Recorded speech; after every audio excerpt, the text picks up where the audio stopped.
And balloons, too. All colors. Do they float? Oh, yes. They float, Chaucey. They float. Welcome back to SledgeHammer Horror, guys. I am Ken Sledge, and let's talk horror. Today, I am joined by the beautiful Chauncey K. Robinson. Chauncey, how you doing today? I'm good. I'm glad to be here. Yeah, this is super exciting for me. For those of you that don't know, Chauncey is an award-winning journalist, writer, and film TV critic, specializing in everything, not just horror. That's just kind of where the heart lies. Also has a strong love of storytelling and history, while enjoying digging deep into all kinds of stories and entertainment, believing that narrative greatly influences the way people see the world. So she kind of makes it her mission to help shape the narrative and empower and inform the people for the greater good. Man, this is so amazing to have you here. I was so happy to hear back from you. So for the people that don't know about you and what you do, what can you kind of tell us a little bit about yourself? Well, I'm a full-time journalist, so that just basically means I'm constantly paying attention to the world, to art, to culture, to actual happenings. When I first started, I was more so into the overtly political sphere of things, and kind of drawing a little bit more on my theater training because I actually have a degree in theater. So I was like, I love storytelling, and I know I ended up in, but is there a way? And like film and TV criticism, like let me try to do that a bit more and really, bring that kind of analysis that I love when it comes to storytelling. So I really honed in on that for the last maybe about 2 or 3 years now. I've been honing in on that, really centralized on that. And so, I started a YouTube channel, which really specializes a bit more into the horror, but also people can find my written reviews as well in The People's World, which is a publication I'm on the editorial board of. There has been around for like 90 something years. It's a more overtly political one, but we do, culture from it's a little bit left leaning perspective, things like that. And so I really have a love for horror though, because although I love all messaging and things and love digging into it, I just feel like horror has been something that gives such a way to really reflect that crooked mirror to our society. When it's done well. And so it's something that I do enjoy diving into a bit more. So so that's kind of that's overall what I do. And and also people can find my stuff on Rotten Tomatoes because I'm a Rotten Tomatoes film critic for those who love it or hate it, because I know there's some hate with Rotten Tomatoes. I know. So I'm aware. And to be honest, I love the work that you do. And to make it easy for you guys, you don't have to go searching for her. All her links are right down here in the description. So make sure you're following her on social media. Make sure you're subscribing to that YouTube channel. You're not going to want to miss out on anything she does. So do you have anything interesting coming up here in the near future that you can tell us about that we can be ready for? Any reviews or anything that you're getting ready to do? Or well, there's I tend to get a lot of Shudder films, and Shudder, the online horror streaming service, which is really cool. I really love getting stuff from them. So I'll have, George Romero's Lost film is coming out. I think it came out today, actually, at the time of this filming. So I'll be having a review of that. Awake is the new Netflix film that will be premiering very soon. And that one stars Gina Rodriguez. It deals with what happens if people can't fall asleep and what it does to their brains and society to still be in sci-fi. Oh my gosh, horror as well. So I'll have a review out for that right after this. Actually, I'm going to put it up because the embargo lifts, so I can actually put it up and give it to people. So so people can check that out.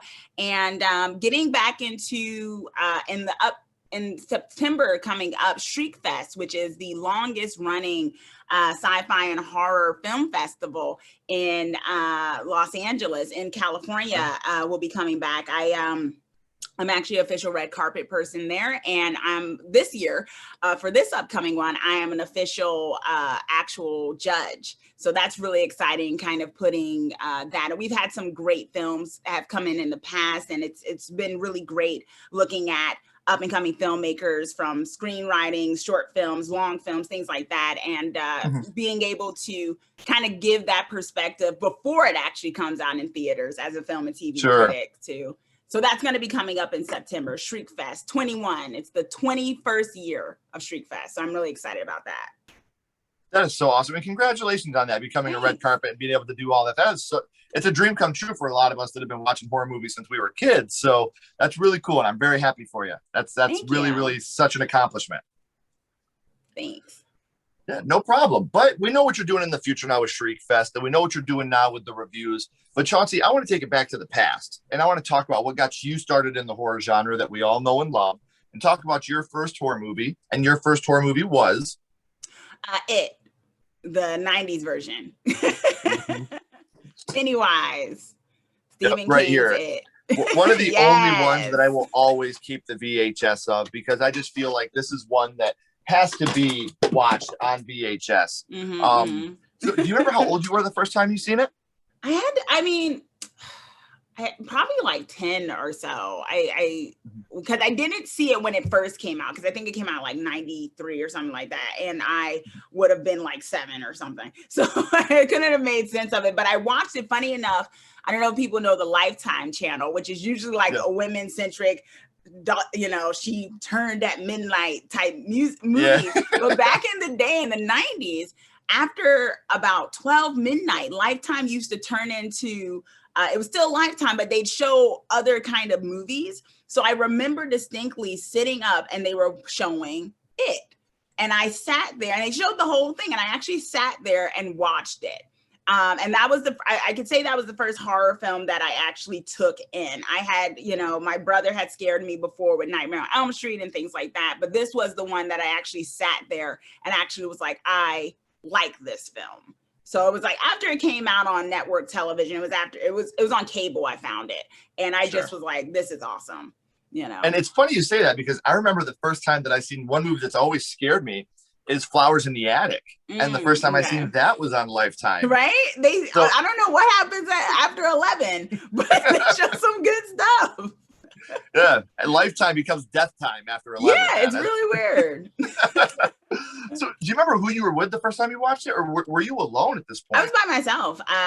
My parents had gone to sleep already. My father would stay up, but my father is the kind of person, he falls asleep in the middle of every movie. So he might have been there, like just sitting in the corner and just knocked out snoring or something. Right. So I was probably just on, I remember I was by myself on the couch. I know that for sure. So I ended up just sitting by myself watching it. And I was fascinated by it. You know, I guess because also I've never been afraid of clowns like that. So maybe that was my reasoning that I could sit through something like that. And Tim Curry, and it was just like, wow, there's something very fascinating about this story. I just found it was so eerie, but it was manageable for me to sit there because it was telling a story. And, you know, you had the younger kids and then the older ones. And I actually had one of the guys I had like a crush on, the kids. I forgot his name now. He passed away, you know, some years ago. But I played Bill in the... Yeah. And I had the biggest crush on him back. And I was just like, of course. And so I think that's what made me sit there and watch it initially. And then I was like, oh, this is like horror. Okay, cool. So yeah. And it's so funny because this is one of those movies that, as you said, it's almost transcending, because you do have the It remake, and I consider It Chapter 1 and Chapter 2 part of the same film, just like I consider Part 1 and Part 2 of the It television series as part of the same film. But you can watch the remake and then go back and watch the original, and it's still just so mind-blowing to see how amazing this one is, even though it was made for TV, to watch it and see how great they did on this film. And this is a film full of scenes that people liken to giving them nightmares or ruining clowns for them for their whole lives. But Chauncey, do you remember which scene it was that affected you the most? It was probably the one when Beverly goes into the house, older Beverly goes into the house when she first gets home.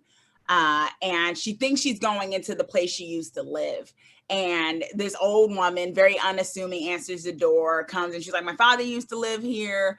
And they're sitting, and it starts to get real eerie. Like, you know, I just love those things where there's something slightly off. You just don't know what until it's totally revealed. And I love that kind of thing. And it just stayed with me. First, I was creeped out because she started drinking the thing in her tea. I was like, yo, what's happening? It's like, what is going on?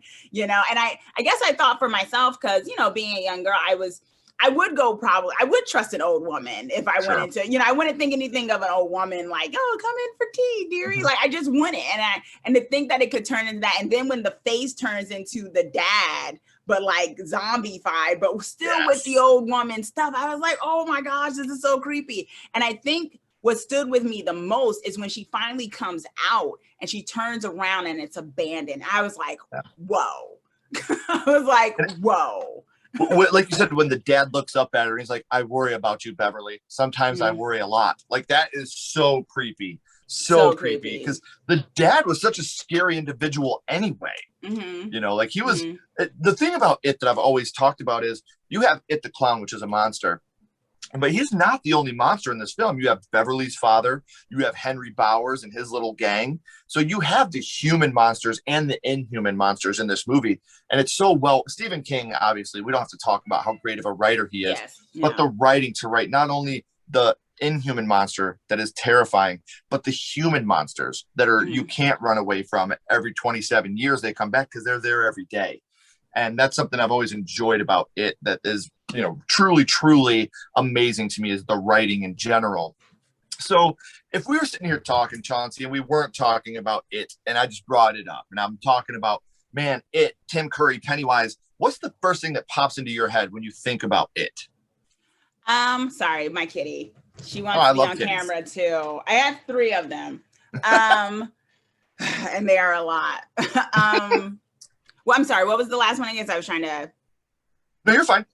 When you think about it, what is the first thing that pops into your mind? Oh, Tim Curry, the Pennywise. I mean, that's just him. That and him doing that thing where he's in the library and he's telling the silly jokes and he's like, and I always think of that scene. So awesome. That always comes to me. And I don't, every time I think of it, I just always think of that scene.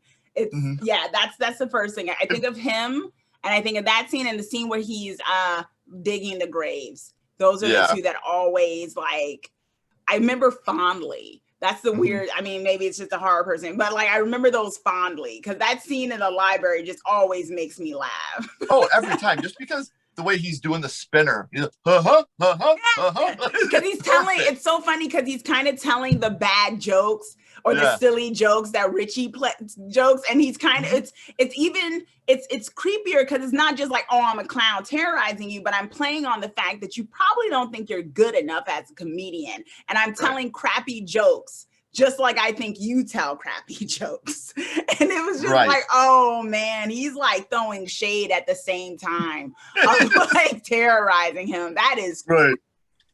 And that's amazing. Like that's what makes Pennywise so scary, because he's not, like you said, he's not just a clown.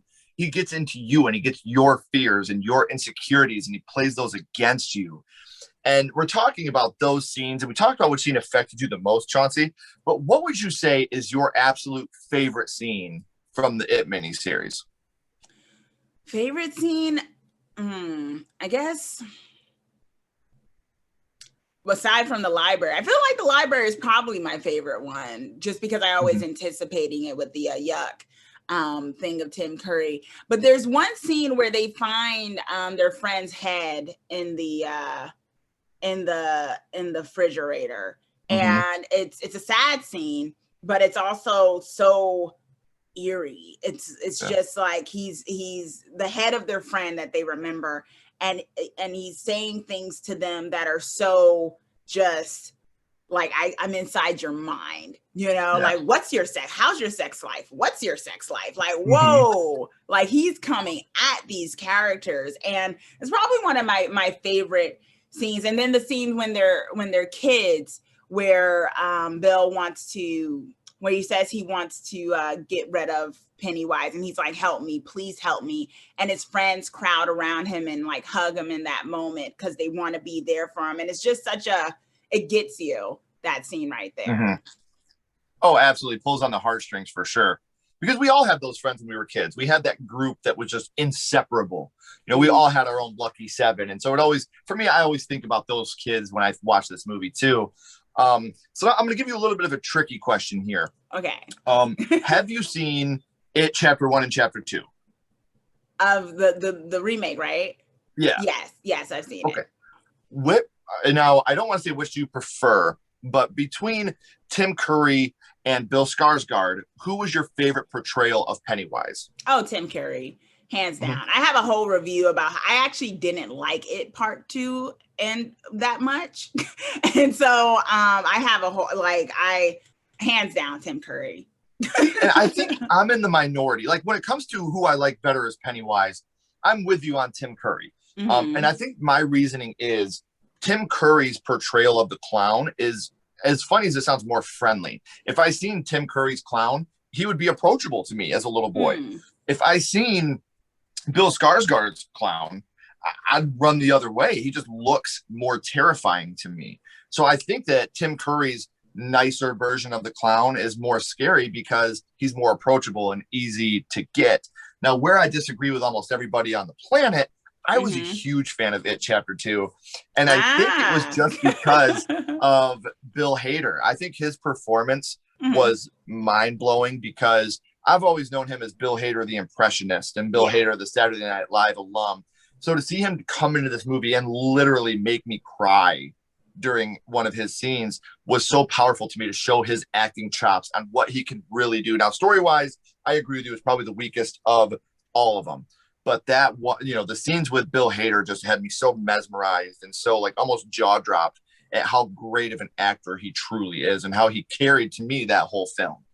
I agree with you on Bill Hader. I thought he was great in part 2. I think for me, I usually I guess I compartmentalize movies sometimes when I analyze them, when I look at them. I'm like, okay, I can appreciate his performance. But then I felt like in looking at the whole part 2, it just felt so cluttered to me and so drawn out. And I was just like, I felt like they did kind of a disservice to the adult versions of them and their part of the story and where they came out. I just felt like I was able to really feel who the adults became and the children in the 90s version, in the one that was Tim Curry. In terms of what you're saying about the look of Pennywise. Now, with Skarsgård, I agree with you. If I saw him on the street, I probably would go the other way because it's such a obvious kind of there's something wrong here kind of guy. Right. The thing about Tim Curry's one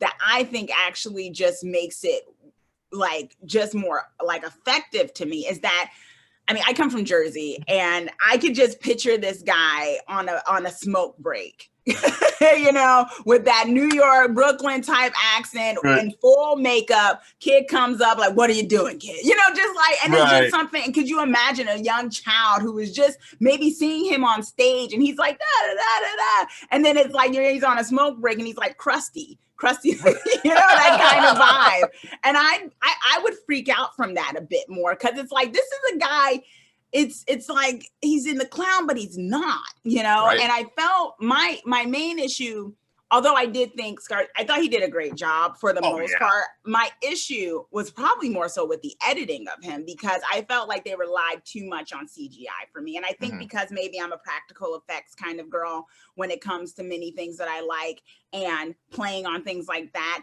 I couldn't get with the fact that I felt like they did this thing that's such a trend in horror movies these days sometimes where they do the like body growing type thing. And I felt like that was okay in like the first 3 movies I saw it in.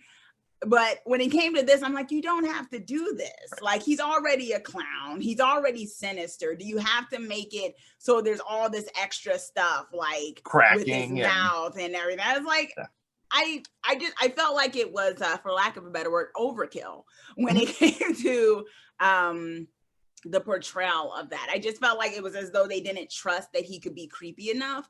And looking at his performance, I'm like, he could totally be creepy enough. And you don't need to do all this extra added CGI, you know, stuff with him. Kind of, you know, trust him like they trusted, well, probably because of budget with Tim Curry, but they couldn't do any of that stuff. But like, trust that as opposed to all this added stuff that you're throwing in. So that was my main issue. I was like, he's creepy, but now they got him growing his legs and everything, and I just get taken out of it. I got taken out of it with him. Meanwhile, Tim Curry's got this Brooklyn, New York accent going on, and I'm just like, whoa, that's fucking, you know, that's creepy.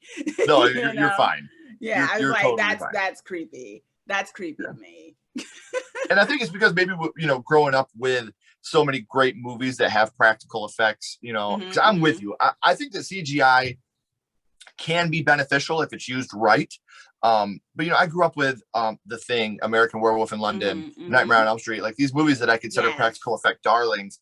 And then you watch stuff, you know, like I always liken it to American Werewolf in London to American Werewolf in Paris, like how different those movies are just from practical to CGI, and how Paris fell flat on its ass just because London had such an amazing, it's one of my favorite practical effects movies of all time. Like that one scene with the hand alone blows me away every time I watch it. You feel the pain. It's like you're watching the pain. It's like the practical effects, first of all, it's just such an artistry, right? Like there are some people who do that kind of work, and it's just beautiful. It's the movie magic that you fall in love with if you're a movie lover, you know? And it's just like, wow, that's something that can't be done just as well on a computer. You know, there's just something about building that, the look of it, that's just so tangible. You can reach out and touch it. It's there. And I think that makes it so much more, you know, a visceral effect. It's so much more like this is happening because it actually is happening, right? Because it's a practical thing. They built that to do those things. It's happening. It may not be real like he's a werewolf, but you are literally watching a thing that was built transform. You know, and that's not CGI, right? That's not something that was put in post, which, I mean, it's night and day, you know? I think it can be done fine. Screaming, I'm burning up. And he rips his shirt off. Like, it's beautiful. Love it. I can be okay with some CGI stuff. I just, when it leans too heavy on it, you know, I just think that's a thing. And, you know, like when you have independent horror films, one of the great things that can make an independent horror film that doesn't have a lot of budget is they got some really good FX person on there who can build you the blood and build you the thing. And maybe you don't show it a lot, but when you show it, it's so tangible and it makes it night and day between some of the other indie ones I've seen that like they do the CGI, and I'm like, you don't got the 90 million to make that even close to believable. So I don't even know why you're trying to do CGI. You know what I mean? You should just invest in the FX person, not the you know, the computerized shark or something that you got going on. And like you said, when you have, especially with a small indie film, everything looks so grain, you know, because of the way you're shooting. And then you put the special effect in there, it stands out even more. So yeah, I would rather in that situation have a bad practical effect than a bad CGI effect. Because at least, like you said, you have an FX person that put their heart and soul into the whole thing. And I'm glad we feel the same way about that. But now I want to go dark here for a minute, Chauncey. Back to It.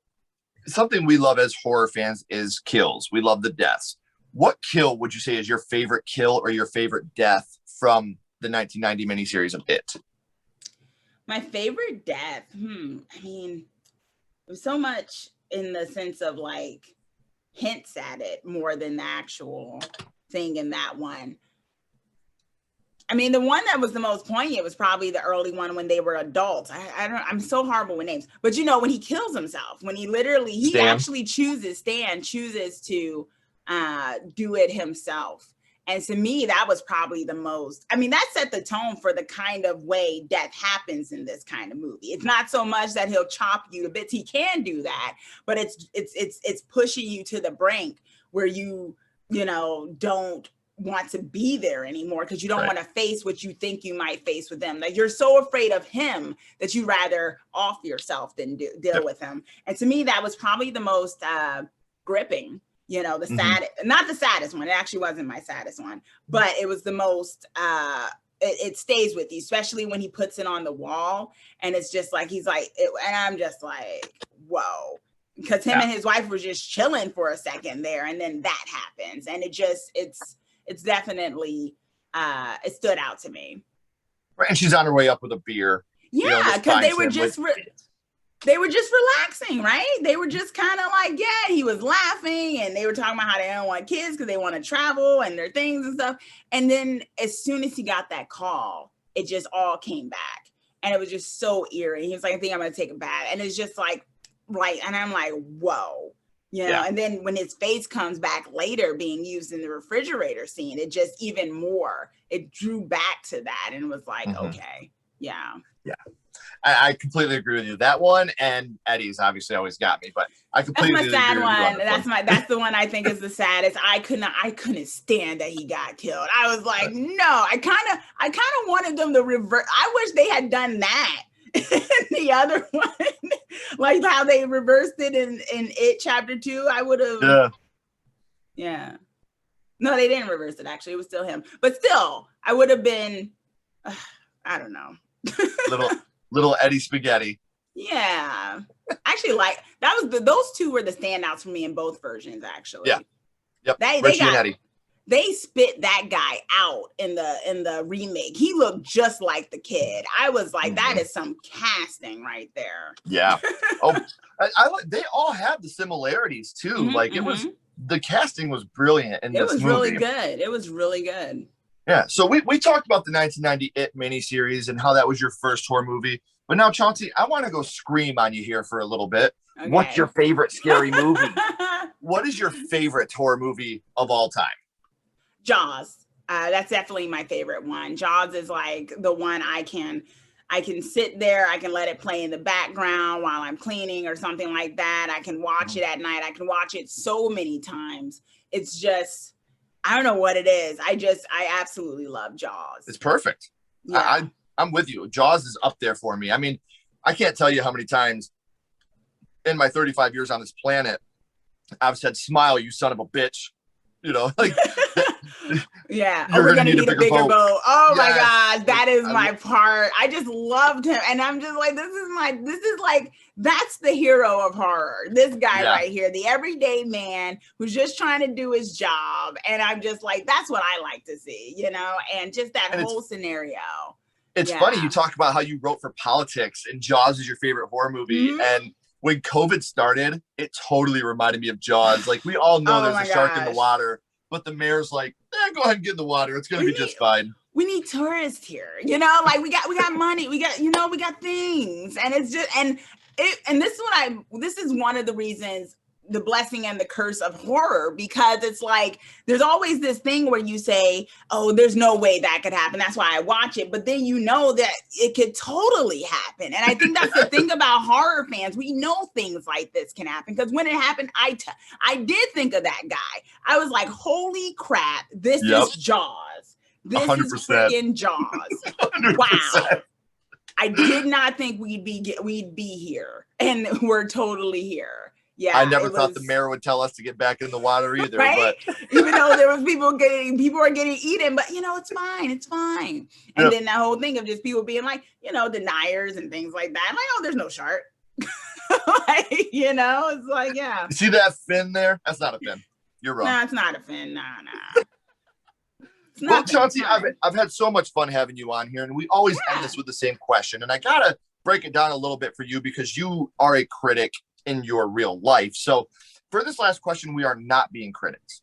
Okay. We are going to rank turn it off. The original 1990 miniseries of It 0 to 5 skulls. But we're not critiquing the movie on acting, production, score, anything of that nature. We're ranking it strictly on what this movie means to you and how much it affected you. So 0 skulls being the worst and 5 being the best. You can use half and quarter skulls. What would your ranking of It be? Oh, definitely 5. 5 skulls. I mean, it showed me what was possible with horror, like the levels that it could affect a person and what you could play on. And for me, it's just something, aside from Jaws, it's also something I could just kind of have on because it's kind of a comforting thing for me to have it on, but only comforting because it's like, it's a horror I can contain because I can turn it off versus the horror of the real world. And so, there's just, for me, it's one of my top ones. And it means so much to me as someone who is such a lover of the genre of seeing what can be done so well, you know? And you're right. And the thing about it also is you're talking about how we can shut this off. And something I've talked about, I grew up in a video store. And being around horror movies is something that just was natural to me.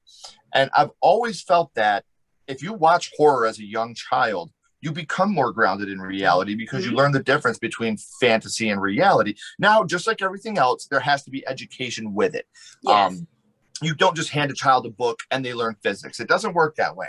But if you're handed the material and you have the education to go along with it, it can be very beneficial. And I feel like us kids that grew up watching the Nightmare on Elm Streets, the Jawses, the It's, the Alien, that taught us the difference between fantasy and reality, and it grounded you more.